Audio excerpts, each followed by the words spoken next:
Hi, friends, and welcome to Life Intended, the podcast for women on a journey to take ownership of their own lives. We're your hosts, Kelly Berry and Sadie Wackett, leaders, coaches, friends, and women on our own journeys of self-leadership. Here, we don't believe women need to be fixed. We believe they need to stop seeking permission and start leading lives that they choose and they design. Life Intended is about unlearning truths that have been handed to us and start trusting your truth and living in alignment with what matters most. Each week, we're bringing you bold, honest conversations that challenge the stories holding you back, help you uncover and step into your own voice, your own purpose, and your own power. From inspirational guest interviews to unfiltered chats between the two of us, you'll leave every episode with insights, tools, and the kind of encouragement that sticks. This is your space to wake up, break free, and lead the life you were always meant to live. Let's get into it. Today, I'm excited to talk about bold to have Lisa Guillot here. Lisa is a personal branding expert and certified transformational leadership coach who helps women over 40 amplify their expertise and boldly step into their personal brand without hesitation or fear. She's a best-selling author of Find Your Clear Vision and host of Your Bright Personal Brand podcast. With a client roster that includes Fortune 500 executives, tech innovators, and ambitious entrepreneurs, Lisa is known for her ability to blend strategy, creativity, and deep mindset work to help women become sought-after leaders in their industries. Lisa's approach goes beyond surface-level branding. She helps her clients find their own power, show up with confidence, and build a personal brand that's impossible to ignore. I love that. Welcome to the podcast, Lisa. I'm so happy to have you. Yes, I'm excited to be here too and looking forward to a good conversation. Yeah, definitely. There's a lot of overlap there in what we do, what we believe, and so I'm excited to dig in and hear from your perspective how you help women find these things within themselves. And I think that's the key is like finding it within yourself. Mm-hmm. And then you used the word unapologetic in your Mm-hmm. intro. And that's a word I'm really loving right now because a lot of people, when it comes to showing up, living boldly, living authentically, no, not authentically, living with intention, Mm-hmm. they use the word authentic, but we don't really know what that means. And we get wishy-washy. It's like, is it my intention? Is it my authenticity? Is it like, but unapologetic really, I think, gives women and men for that matter, the ground, the like rooting into who you're being about it. And then sharing from that place, it's going to be so much more fun, first off, Mm-hmm. so much more real. And like, that's the kind of conversation I'm looking to have with people. Yeah, yeah. And a little bit scary too, right? But good. So tell us a little bit more about how did you get here to where you are, whatever that includes, the book, your coaching. Just tell us a little bit about your journey. Sure. So I was a graphic designer, branding designer for a very long time, working with architecture studios. I worked at Paper Source and Crate and Barrel corporate. And in 2008, 2009, there was a dip in the economy, advertising, branding, designs, always the first to go. I was let go from Paper Source. And at that time, I thought, well, it's a great time to start my own business. I was newly married, about to have a baby. That's always the best time to start businesses. And so I did. I started Step Brightly Creative. I did everything from book design, web design, logos, strategy, business development for a lot of different companies. And then in 2016-ish, my second child was 3 years old. I had 2 step boys and my son was, I guess, 6 years old. And at that time in my life, I find that many people, when they move into life coaching or transformational leadership coaching, always have their own breakdown in order to have a breakthrough and then decide, I think I'm going to become a coach. So that's how it went for me. I found that I was trying to be perfect in everything I was doing, whether that was being a wife, a stepmother, a mother, I lived in a little village outside of Chicago. They call it a village where, if you were not organic, if you were not teaching your kids, it was just ridiculous. Like the pressure I felt to be perfect showed up everywhere and in my business and with myself and with my workouts, everything. And it got overwhelming. The day my daughter was born, jump back 3 years, I ended up quarantined in the hospital with shingles because my body was like, oh no, we're done. We're done. And at the Mhm. time, that should have been my first warning, but it actually took 3 years later till 2016, 2017 that I was like, this is just not working. Like trying Mhm. harder is not going to work for me. So I took a year-long leadership coach training program and then recognized the work I was doing for brand design and branding businesses was very similar to how I could use that in terms of personal leadership, personal branding, thought leadership, and help human beings really show up in a big, bold, beautiful way and express that unapologetically. So I totally moved into a second career. And ever since then, I've been the founder of Be Bright Lisa Coaching. We do a lot of creative work, certainly, but it really anchors into who you're being first and finding that voice, finding that clear vision, and then moving that out into the world. Nice. Well, I just learned something we both have in common. I got shingles too, and Ah, definitely think I agree with you in that it's a wake up call. Something's not working. Stress is, your body is basically telling you it's time for a change. Whether or not you listen to it, I guess, is up to you. But that's a pretty significant sign that there's a little too much going on, whether it's just misalignment or like what you were talking about, perfectionism, not giving yourself any grace. There's a lot to that. yeah. And we're young women, right? I had mine at 36, I guess, is Wow. when it first popped up. And I remember trying to argue with my health insurance that I should get a shingles vaccination. They're like, no, no, you're too young. Like, Hmm. but it's really happening. Yeah. Yeah. Crazy. Yeah. It's incredible the number of women that I've talked to since I got it who have also experienced it. And, it's been a similar time in their life where there was just a lot going on. They probably had a lot of other signs that were telling them, but they just weren't listening. And so that's when the universe is just like, all right, if you're not going to listen, I'm going to be louder. So, Right. I'm going to stick a scab. For me, it was like, I'm going to stick a scab right on your mhm. face that Yeah. you cannot ignore. Yeah, mine was Hmm. on my face too, and I didn't even know that that was a thing, that you could get shingles on your face, but it definitely is. So, yeah. Yeah. So tell us a little bit more for my audience who may not be familiar with personal branding or may even think like personal branding doesn't really speak to me or relate to me. Tell us what that means to you, what that means to your clients, and a little bit more about like the people that you work with. Sure. Yeah. Personal branding, even the word is something that rubs people kind of in a weird Hmm. way. They're like, ew, like that's salesy or slimy, or I don't need that. But then I would also offer that if you are someone who has a career or a reputation or are building a business and exchanging services, then you already have one, whether you want to call it that or not. You Hmm. can call it your personal essence. You can call it your reputation, the character, your integrity, whatever it is.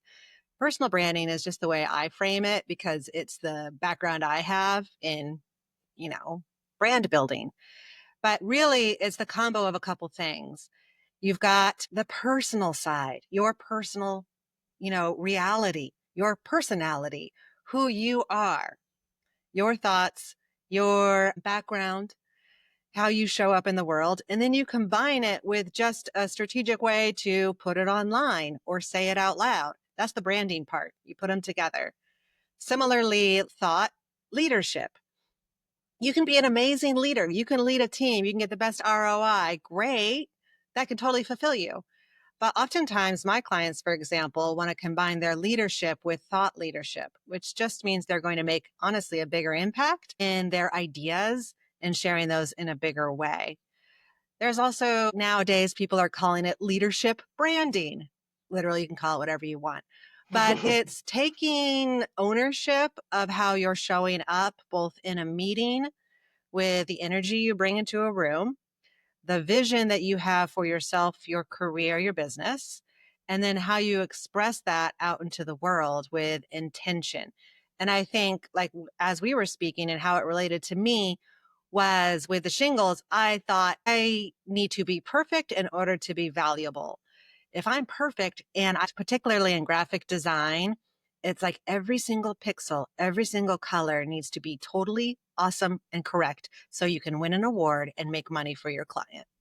And I'm sure a lot of people feel that way, whether you're doing an Excel file or you're creating design, it's got to be perfect. And you're Mhm. judged on that performance and that perfection. So it's not shocking that that leads into everything else. But if we take a breather, take a step back, we can actually have agency, obviously, over how we're being, and then use that to show up in a way that, honestly, at the end of the day, it's going to make us feel better. It's going to make you more money. It's going to give you more opportunities. I've had clients write their own job description and go out, and that job finds them. So it's really a flip in how traditional business has been working and giving the individual more agency. Yeah, I love how you said you already have a personal brand. And the reason that like resonates with me is, my background is in business coaching. And so we have done a lot of strategy for business coaching clients that include figuring out what your business's core values are. And that's kind of always been our approach to that is your business already has core values. You're already operating with a set of values, whether you've identified them and kind of named them or not, you have them. And that's the same with us as people. We already have our values and who we are and what we stand for. And if we can take the time to like identify that and name it, then acting like that, it doesn't feel like we're being fake with this personal brand. It does feel more authentic because there are things that we're already doing, we already stand for, that are already important for us. So I really love the way that you said that. I don't think I've heard anybody talk about that with personal branding, but that resonates with me big time. Yeah, exactly. Yeah, you're doing the same process where you've Mhm. got the branding pillars or the business pillars, what they stand for, what you're a yes for or a no for. And now I just do it for humans. Mhm. Yeah.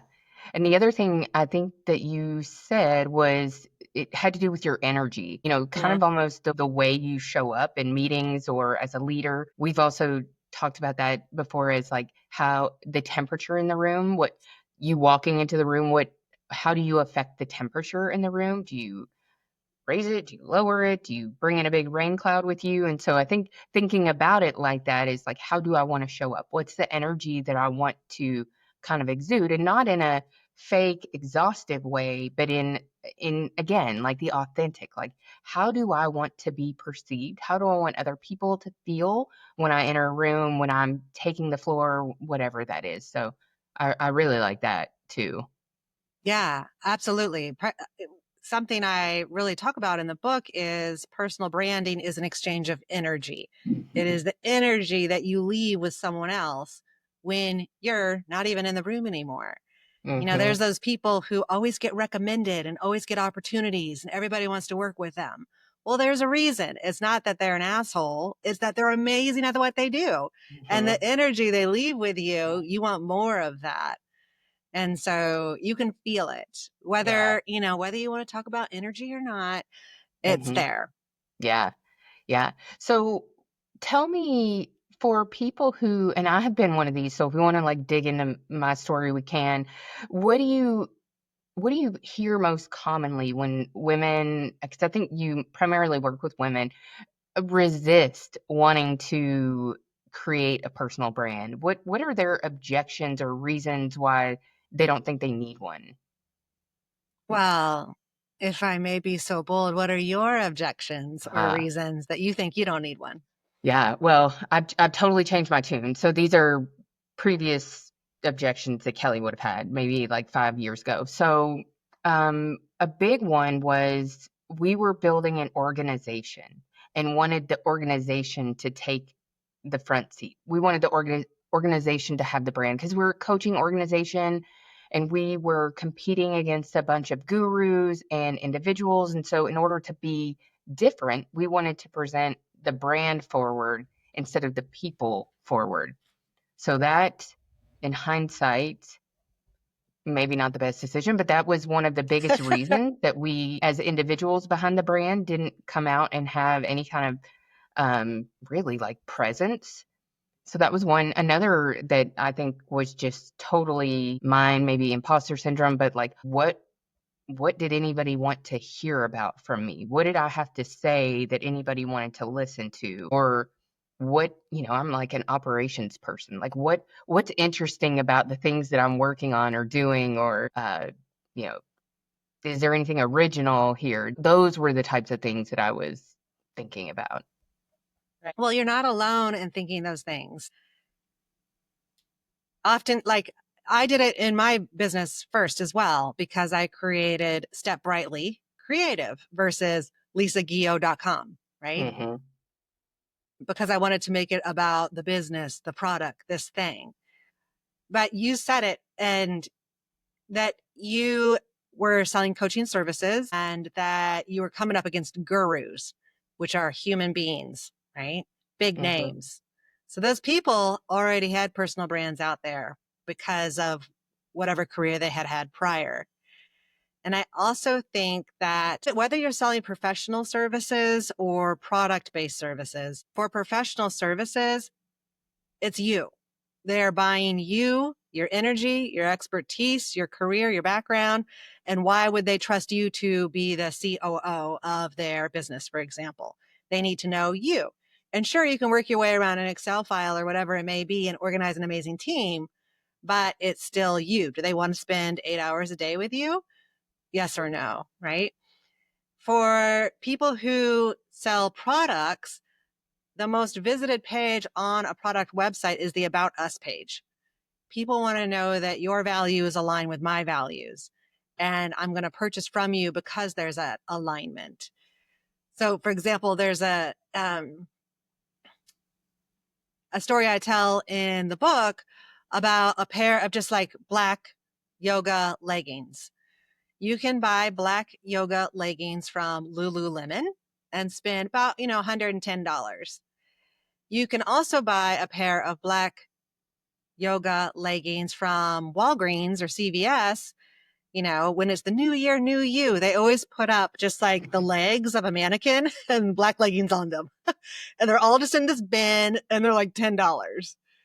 So same thing. They're selling basically the exact same thing, but one is doing it with a different type of energy, presence, brand pillars, values behind it. And the other one is selling it because it's new year, new you.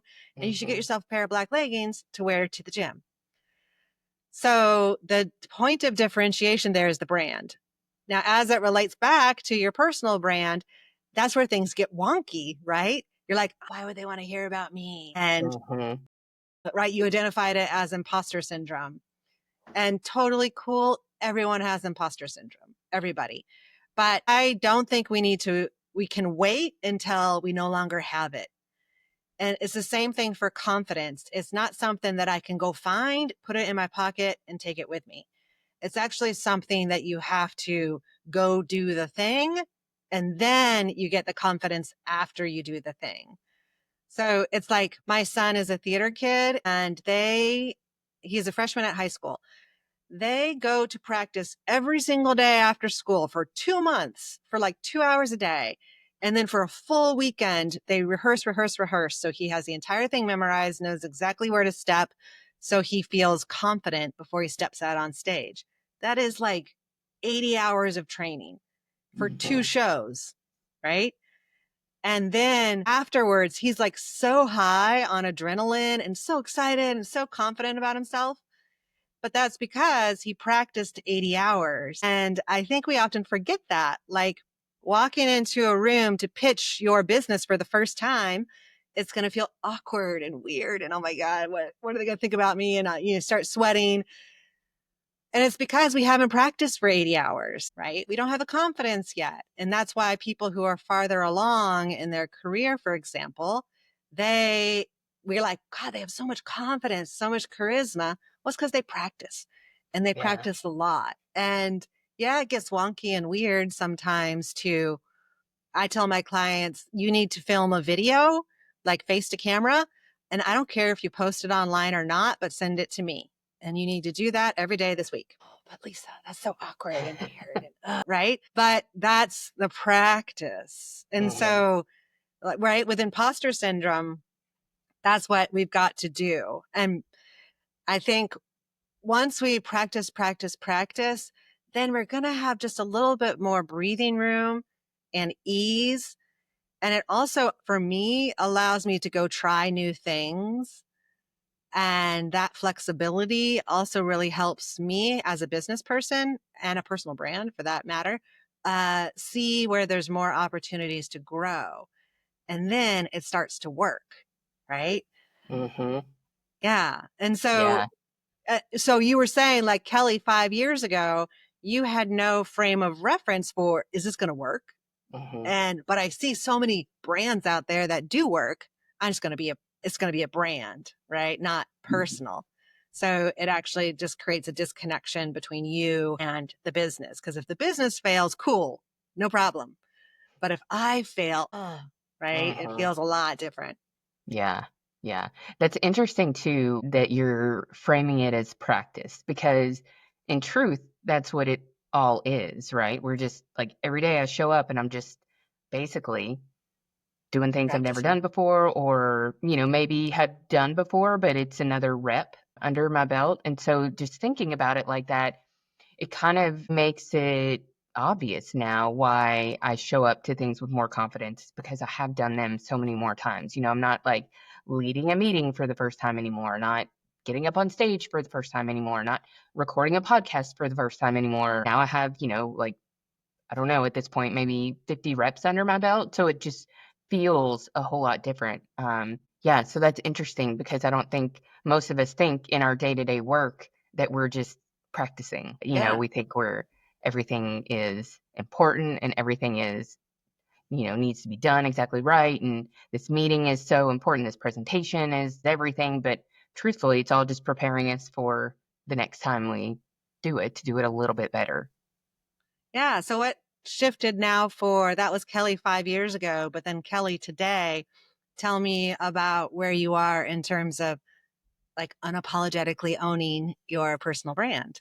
Yeah. So I think I'm still probably work in progress, but I'm just kind of am no longer afraid to put things out there. And I think some of it, I think you'll appreciate this. I'm 43 now. I have 20 plus years in the workforce. I have a lot of experience as a business owner, but I think I've finally just realized that, nobody has it figured out. Like nobody's showing up from a place of being an expert, really. Everybody is practicing. Everybody is like, I'll just say like making a LinkedIn post and then I'm just going to see how that lands instead of getting so wrapped up in this one post is going to put my flag in the ground on what I believe and who I am and what I know. Now it's like I just don't have that same fear or I guess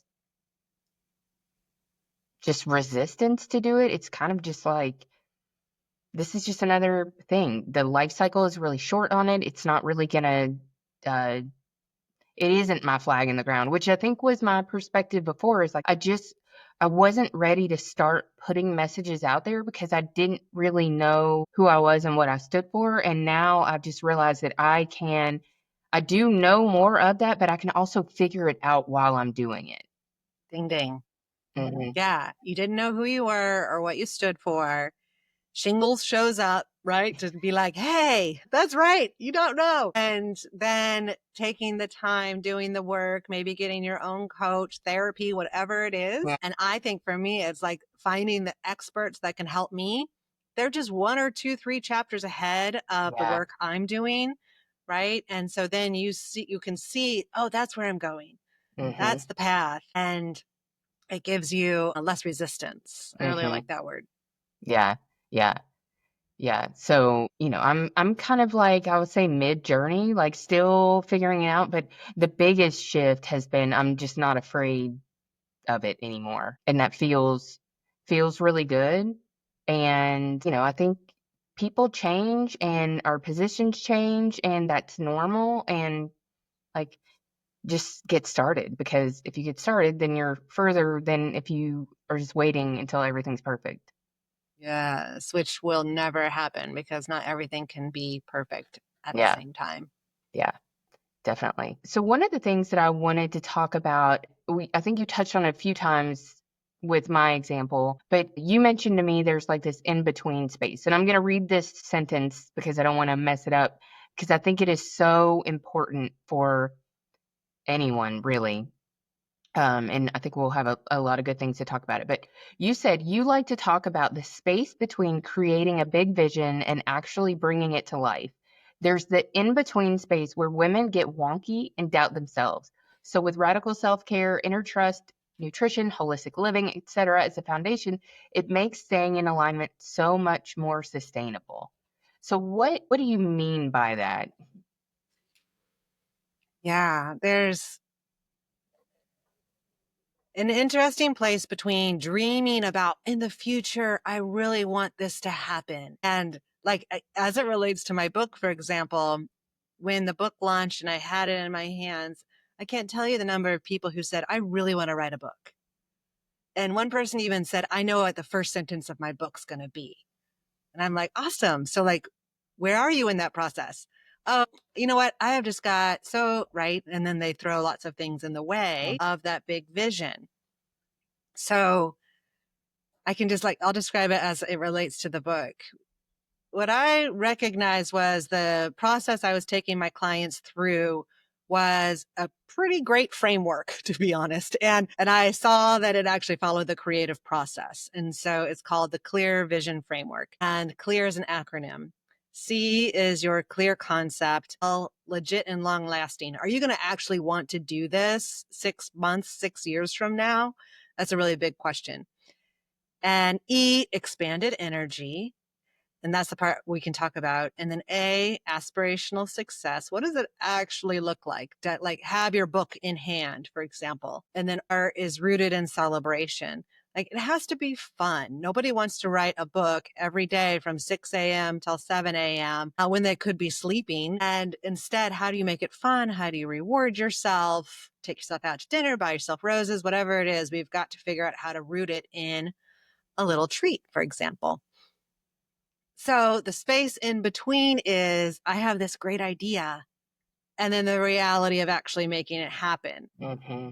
And there's absolutely ways to write books. There's frameworks, there's book coaches, there's sit down and do it, write an outline, find an editor. Like we can go and find the exact formula on how to write a book. But as the human being in that part, that's where the things get wonky, right? Because that's where the mindset happens, imposter syndrome. I don't know who's going to want to listen to me. All those voices come up. And I call those drop box thinking. So when you're in that drop box, you're bouncing around imposter syndrome. You're not trusting yourself. You're doubting yourself. You're trying really hard, but you're really actually just kind of stuck in this mindset that it's not going to work. It's going to be too hard. No one's going to listen to me. And that type of language obviously is negative self-talk, and it's going to talk you right out of making a big move. So the space in between that and what I call a pop thought or your clear vision, your personal essence, who you are at your highest and best, who you are once you have written the book, written that play, started that new business, started that podcast is magnetic, expansive, bright, whatever it may be, effervescent. Like I actually work with my clients to find those words of who that future vision, who are they when they do that big, gorgeous, wonderful thing. And all the magic happens. So the way to get there is to actually just move from the Dropbox up to your clear vision, the pop thought, who you are being there. And we don't need to wait to be expansive, effervescent, bubbly, shiny, bright, wise, sage, whatever it is.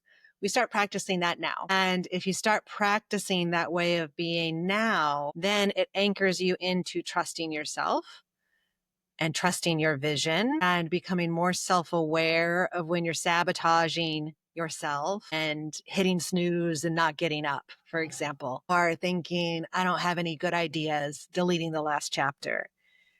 And that self-awareness will help you stop self-sabotaging. So all of these types of inner work, mindset, that's the space in between having the idea and having the vision come to life.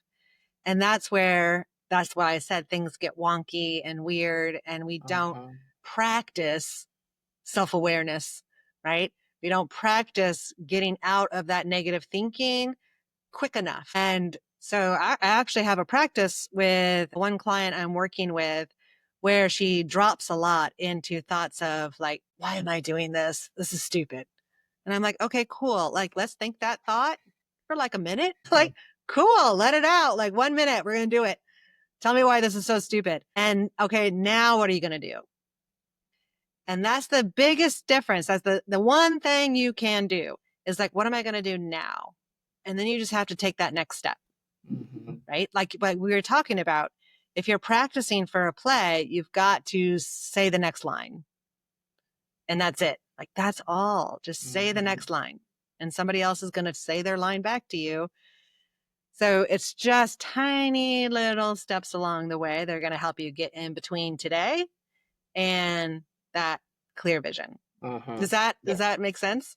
It does make sense. And I have maybe some questions, but really some like thoughts or things to add to it. I think we've both been around a lot of people in our lives probably who have great ideas or great, they want to do. Like it's always a person who's like, this is what I want to do. This is what I want to do, but they're never doing it. And so that's what I hear you saying is like they get stuck in that space between, that I want to launch a business or I want to leave my career and go out on my own or, any number of things that we probably just heard a lot of people say. And there's this sounds like this is the difference in the people who will say that forever and the people who will actually do it. And I think, something that I can be like this a lot about things I want to do or even like ways that I want to be. Uh, the hitting snooze really resonates with me, like trying to get up and get to the gym. But at the end of the day, it's like kind of that identification with who that higher self is. Who do you want to be? Like I want to be the person who goes to the gym. I want to be the person who puts my health first, who, I have a toddler who can keep up with my toddler at the park, like, and so sometimes like that aspirational self is like, that is enough to be like, all right, I'm not the person who will lay in bed all morning and hit snooze. I am the person who will go to the gym. And in doing that, like you're saying, in like the smaller bite-sized pieces, like I am the person who will sit with this objection that I have until I've kind of realized that it's just a story that I'm telling myself. Or I am the type of person that will do something like send Lisa a video every day of the week, even when it's uncomfortable or it's hard or I don't want to. Yeah. So I'm kind of hearing some of that in what you're saying. And Yeah. then of course, there's a lot more to it than just identifying who you want to be and doing it, and I think that's where you're talking about like all the mindset stuff that can kind of get in the way and you can like have tools and things to work through. Right. That's why we hire personal trainers, right? If you're paying somebody buku bucks to meet you at the gym, I'm going to go to the gym. Right. And so that's why like the best coaches have coaches. That's why, I love NFL football. Like that's why an NFL team probably has like 50 coaches. They also have mindset coaches on staff too. And I really think we need support and we don't need to do it alone. And that's oftentimes the issue I see with particularly women, moms, business owners is we think we have to do it all alone. And it's actually kind of this like hyper independence of we can have it all. And I think we need to decide, do I really want it all? Because maybe I don't. Maybe I just Mm-hmm. want this from 6 till 7 a.m. And then I Mm-hmm. want this. But it takes even inner work to find out, well, what is that thing I want? And I really like the way you framed it. I'm the type of person who gets out of bed at 6 a.m. Mm-hmm. Right. And that way it can just take the mindset out of it. I often, like when I was writing the book, it was really from 6 till 7 a.m. And I would set the alarm for 6 and I wouldn't give my mind the opportunity to argue with me. I would just I say this, like get my body up and take my body downstairs, right? Get my body up Mm-hmm. and put it in a car and take it to the gym, Mm-hmm. right? Get Yeah. your body up and go step on stage. Yep. Yeah. Yeah. In our house, we say feet forward. That just all Ooh. you have to do is get your feet moving and everything else will follow after that.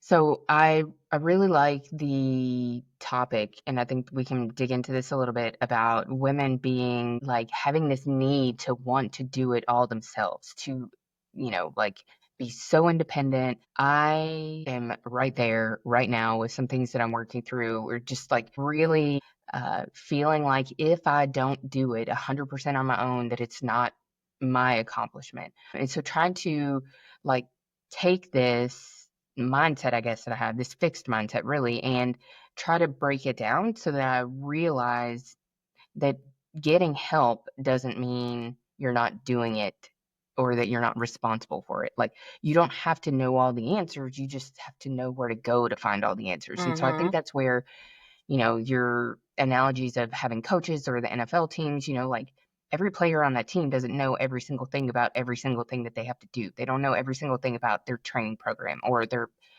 even all the plays or their nutrition, any bazillion things, anything about, all the rules of football. But when they need to find an answer, they know where to go. And that's what makes them the best at what they do and surrounding themselves with the right people who have those right answers. And so I think that if we can, as women, have a little bit of a mindset shift there, that it's just as valid and just as important, and maybe even more so if you know where to find all the answers and don't think that you have to have all the answers. Yeah. I love that reflection. And it's, for me, I've noticed I'm 49 and I was taught that hyper independence as a child, as a girl, right? As a coming into being a young woman where women, we should do it all. We can go to work. We can have the family. See? And I think that's honestly very reflective of the baby boomers before that, where and history for all of history, like where women, okay. So the reason why men can be incredibly successful is because they have a wife at home who cooks and cleans and takes care of their family and has everything in order. Men can be incredibly successful because they also have an assistant at work who takes care of all the details, right? I would love to Mhm. have an assistant and a wife within that capacity, right? Yeah. Who wouldn't? I would get Mhm. so much done. But then it was reflected that no, women can have it all. We can do it all, but we're not going to give you the quote wife to do it. You get to Mhm. actually just still keep that role. And we're not going to give you the assistant to do it either. In fact, you're going to become the assistant Mhm. and you're going to have to assist all these other people. And then it turned into a mixture of being hyper independent, trying to do it all, or being the caretaker of all these other people that you still needed to take care of. So society, like, quote, gave it all to us, but didn't give us the resources or the mindset shift for everyone else to help Mhm. support us to do that. And so it's no wonder that we got to this space where we were. It's no wonder I thought I had to be perfect in order to be valuable, right? It's no wonder that my body was like, shingles 2013, shingles 2016. You got to figure this out. And so for me, like the first time that I specifically remember, and this is in the book, like giving myself something to myself for myself outside of my kids, my business, my family was I booked a 30-minute meditation on a Friday at 11 a.m. when I should have been working, quote unquote. And I went down to, there's a Buddhist temple center in Oak Park. And I sat there with the Buddhist monks and like, whatever, 10, 15 other people. And they told a funny story. And then we all meditated for about 15 minutes. And it sounds so tiny now, but that was the first self-care moment I put on the calendar for me that wasn't working out, getting, the nutrients I needed for my body. It was actually like toning down. Mm-hmm. And now my self-care is so vital to everything else in my life that seems silly just to have booked a half-hour meditation that was like 3 blocks from my house. But it's often that first breakthrough moment that gives you permission Yeah. to tone the F down Mm-hmm. and find out what you really want. Yeah. And like giving yourself permission to do it and then seeing that everything else doesn't fall apart because you took that step. But I do think in the world that we're living in right now and the comparison and the highlight reels, we tell ourselves stories that everybody else is doing this. Nobody else is having as hard of a time as I am. Nobody else is stretched as thin as I am. When in reality, we don't see the whole story. We don't know the help that other people have or what they are actually doing or not doing. And so I think that this is something we just have to decide for ourselves. Like, what are we willing to do? What are we willing to not do? What are we willing to sacrifice? What are we willing to not sacrifice? And, I think with age comes some wisdom, and I think knowing even, I was talking about this the other day, like I think that I was wearing myself out long before my body was saying you are, but I was younger and I could do it and I could handle it. But Yeah, then as yeah. I get older, I can't anymore. And you just have to make decisions sometimes that are harder because you maybe wish you could still go 150 miles an hour when now you really just have to go 70. And it feels a lot Yeah. different. But truthfully, when you think of the consequences, like your long term health or your mental health or whatever else, it truly isn't that tough of a decision. But I think it does sometimes take a little bit of a reckoning to realize that you can't go 150 miles an hour forever, and that if you try to, your body's going to tell you that you can't. Then you're really going to you'll be forced to make some changes. So I think there's a lot there, and I could really talk about the world that we've been conditioned to try to live in and the expectations. I could have that conversation for a long time, but I'm glad that you brought that up because, that it is so true. The Yeah. support. Yeah. Oh, Anyway. yeah. I mean, that's probably about 80% of what I talk about with my therapist. Yeah. And I'm sure I'm not alone in that either. Yeah. And like even getting upset with myself because it's 9:30 at night. I'm like, oh my God, I'm just dead tired. And it's like, shocker, go to sleep, Mhm. Lisa. Mhm. Versus like in my like literally when I was 25, this is terrible, but I would go to work all day. I would come home. I would go to sleep from like 5 until 10 p.m. I would wake up and go see my favorite DJ out at a club until 1 a.m., come home, get another nap, and then go to work the Uh-huh. next day. And That's hilarious. that was awesome. Like that was, Mhm. and then here I am like 25 years later, and I'm like, oh my God, why am I so I tired? know. Yeah. Yep. I'm in the 9:30 bed club as well. And I love it too. I Oh know my I God, I was going to love say, and sleeping. I'm not sad about it either, but it's a change for sure. Yeah.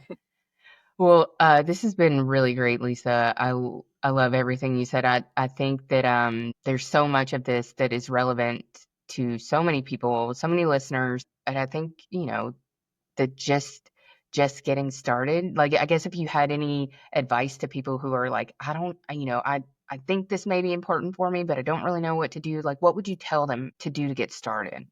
Mm.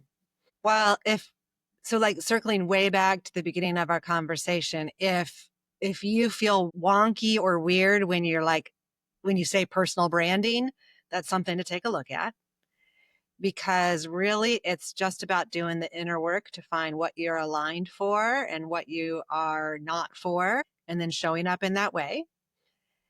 Then making a move, feet forward, right? Taking that first step and trying it out and trying it on and not being afraid if it does make you feel weird. It's just because you're stretching and growing. And that one foot in front of the next is going to lead you somewhere, and it's certainly not going to keep you stuck in the same place. Like, you're definitely going somewhere. And get help, ask for help, ask for support. Nice. Yep. Feet forward. It can be used Feet all over forward. the place. Awesome. Well, tell everyone where they can find you, where they can find your book, how, if someone wants to work with you, what are the next steps to that? Just how can we learn more about you and what you're doing? Yes. Thank you, Kelly. I appreciate that. Yeah. So I have my podcast, Your Bright Personal Brand. So you can go, meet me there every week on Tuesdays. You can find the book, Find Your Clear Vision, on Amazon. And let's see. Yeah. BeBrightLisa.com. That's where you can learn more about my services and offerings and memberships. Great. And Lisa's on LinkedIn and all the socials. So I'll link to all of that in the show notes as well. But she's always putting out really great content, really great things to think about. So definitely check her out. And thanks, Lisa. This has been great. And I know that people will take away some kind of nugget and be the seed for them to start stepping into who they are and what their voice is here for and start shouting it. Yes, thank you, Kelly. I appreciate you also sharing your story and letting us get to know you a little bit more behind the scenes. Thank you so much. Bye, everyone. We'll talk to you next week. Thanks for listening to Life Intended. If something from this episode landed with you, stirred something up, or gave you a new perspective, share it, tag us, leave a review. That's how this work reaches more women who really need it. Life Intended is more than just a podcast. It's a movement back to self-trust, personal power, and living with intention. We're just getting started. So keep showing up, keep tuning in. If you're ready for more support on your path, head to lifeintended.co. We've got tools, community, and programs to meet you where you are.